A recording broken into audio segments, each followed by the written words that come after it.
Cuando yo recibo el encargo y hablo con el ministerio, se advierte inmediatamente que hay algunos problemas de cierta dificultad. Recuerdo, para ponerlo en contexto, que la única dificultad que no existía era la mayoría para aprobar la ley. Era una legislatura en la cual el partido de gobierno tenía mayoría absoluta, con lo cual lo más fácil era aprobar el proyecto sin más y ya está.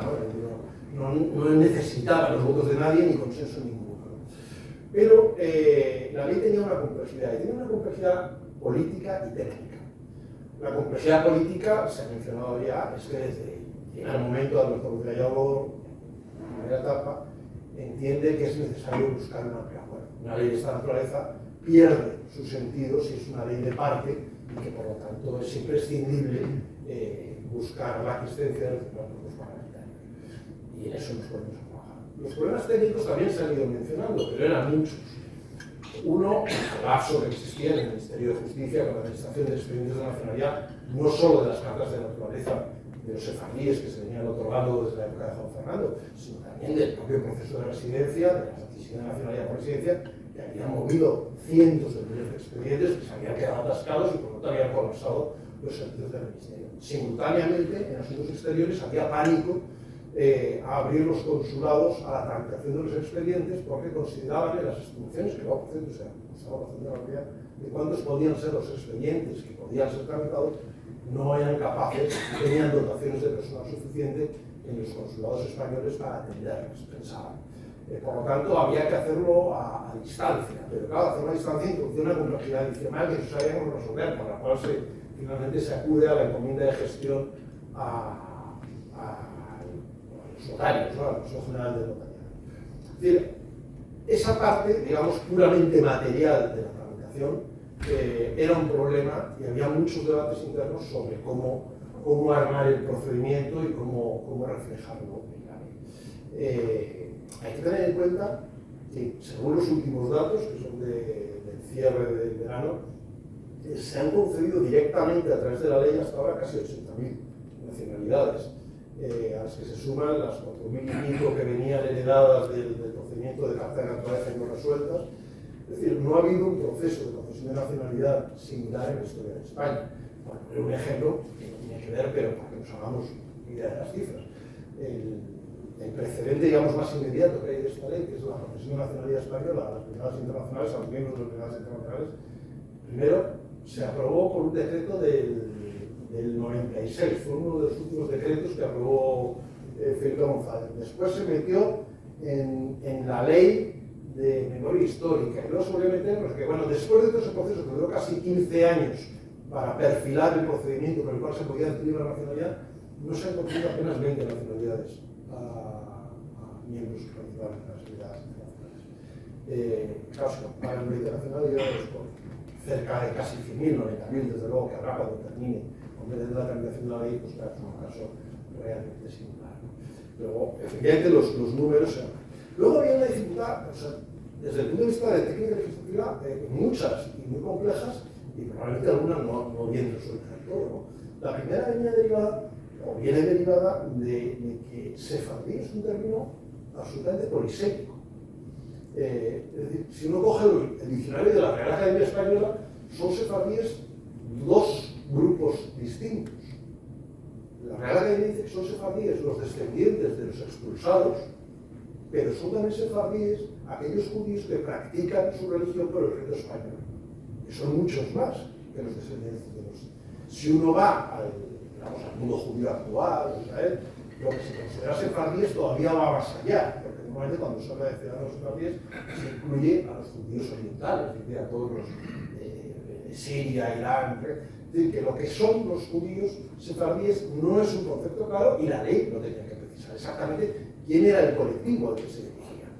Si uno toma hoy la legislación vigente, es curioso, pero hay tres conceptos distintos de sefardíes en tres momentos diferentes. Es decir, cuando se habla de la adquisición de la nacionalidad por residencia de 2 años, se habla de ciudadanos sefardíes, sin más explicaciones. Cuando se habla, introducido por la ley de 2015, de que los que adquieran la nacionalidad no tienen que renunciar a su nacionalidad de origen, ya no se habla de ciudadanos sefardíes, se habla de ciudadanos sefardíes de origen español. Y cuando te vas al proceso de adquisición de la nacionalidad, de lo que hablamos es de ciudadanos sefardíes de origen español con una especial vinculación con España. Luego hay tres grupos distintos a los que se les aplican las normas de manera diferenciada. Bueno, es un ejemplo más de la complejidad que tenía el tema. Por supuesto, acreditar 500 años después quién era, quién dejaba de ser el descendiente de los expulsados, materialmente es muy difícil. Es un tema que luego ha sido polémico y que la tramitación de los expedientes ha dado lugar a distintos tipos de dificultades, pero cuando nosotros nos encarábamos con el proceso y hablábamos con la Federación de Comunidades Judías y intentábamos resolverlo de la manera mejor, simplemente no era fácil. Es decir, no era fácil ver de qué manera podía uno objetivar el proceso tratando de dar seguridad jurídica a los demandantes de la nacionalidad y no hacer de eso algo excesivamente confuso. Yo creo que el resultado final, por supuesto, siempre es mejorable, pero a la vista de los resultados, de las dificultades que surgieron luego, pandemia de por medio, cuando se exigía la comparecencia en el territorio español, en fin, todos los problemas muy conocidos, cumplió la misión. Y la misión, y con eso termino para no extenderme excesivamente, yo creo que el objetivo último de la ley era doble.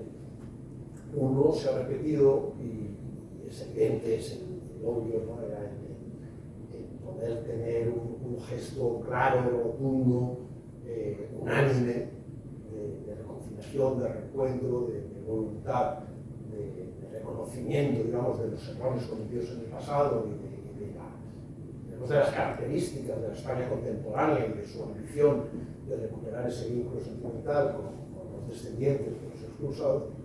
Pero por otro lado, y yo eso le di cierta importancia, era una oportunidad más también para dar a conocer la realidad judía a la sociedad española actual.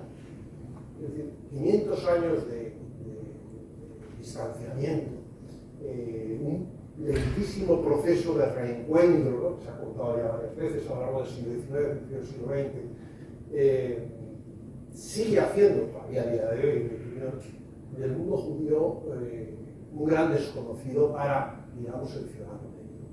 Y todos los debates que acontecieron en torno a la ley, la propia expresión de una unanimidad política importante, sirvieron, yo creo que para trasladar también a la opinión pública la existencia de esa comunidad, la existencia de esa comunidad dentro de España, no ya los que iban hacia la nacionalidad, sino los que estaban promoviendo la propia federación y su impulso. Y por lo tanto ha sido una ocasión, ha servido sin duda ninguna en estos años para retomar ese contacto entre la sociedad española y el mundo judío. Me parece que ese punto ha sido muy interesante y es indudable que desde la creación del Centro Sefarad, como digamos sexo, yo creo que es muy significativo, ha habido una serie de instrumentos, de acontecimientos, de encuentros de todo tipo, que han restablecido o han ido restableciendo, han ido normalizando las relaciones de España con la comunidad judía en general, en todo el mundo, con el Estado de Israel de manera particular, de manera muy específica, y por lo tanto han cambiado un poco, o han cambiado bastante el encaje en la España contemporánea de esa relación. Yo aquí me quedo y me presto a las preguntas que anunciaba.